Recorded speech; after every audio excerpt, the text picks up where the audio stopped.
అమెరికాలో చిందరవందరగున్న మీ ఇంటికి handyman, cleaning, plumbing services కోసం కాంటాక్ట్ ఇన్స్టా సర్వీస్. యుఎస్ లో ఎక్కడైనా ఎప్పుడైనా. For instant bookings visit instaservice.com.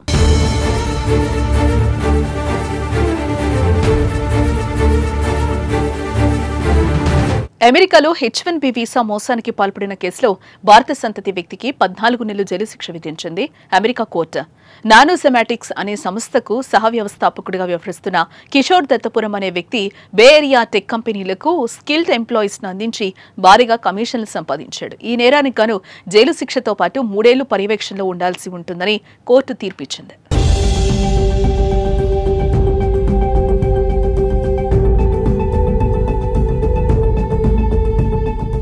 అమెరికాలో స్కిల్డ్ ఎంప్లాయీస్ కు అందించే H1B వీసా ప్రోగ్రాంలో మోసాలు కొత్తేం కాదు. అయితే తాజాగా ఉద్యోగాలు లేకుండానే అభ్యర్థులకు వీసాలు అందించేలా ప్లాన్ చేసిన భారత సంతతి వ్యక్తి కిషోర్ దత్తపురంను అమెరికా పోలీసులు అరెస్టు చేశారు.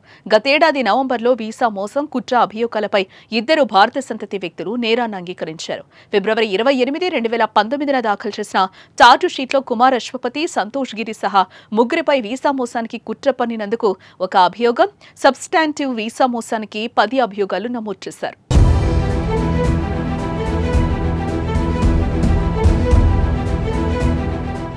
న్యాయమూర్తి డేవిలా దత్తపురంకు 3 ఏళ్ల జైలు శిక్ష విధించగా అతని దగ్గర నుంచి 125,000 మిలియన్ల నగదు జప్తు చేశారు.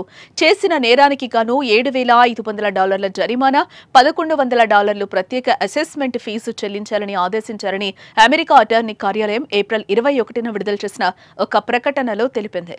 దత్తపురం కిషోర్ శాంజోస్ లో ఉన్న నానోసెమాంటిక్స్ అనే కంపెనీకి సహ వ్యవస్థాపకుడు. ఇది బే ఏరియా టెక్ కంపెనీలకు నైపుణ్యం కలిగిన కార్మికులను అందిస్తుంది.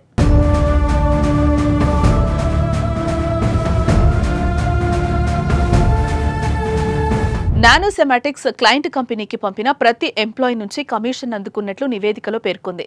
నానోసెమాటిక్స్ క్రమం తప్పకుండా ఫారిన్ వర్కర్స్ నుంచి H1B పిటిషన్లను సమర్పించేది. H1B వీసా పొందడానికి అమెరికా పౌరసత్వ ఏజెన్సీకి ఆయా యజమానులు ఫారం 129 పిటిషన్ను సమర్పించాల్సి ఉంటుంది.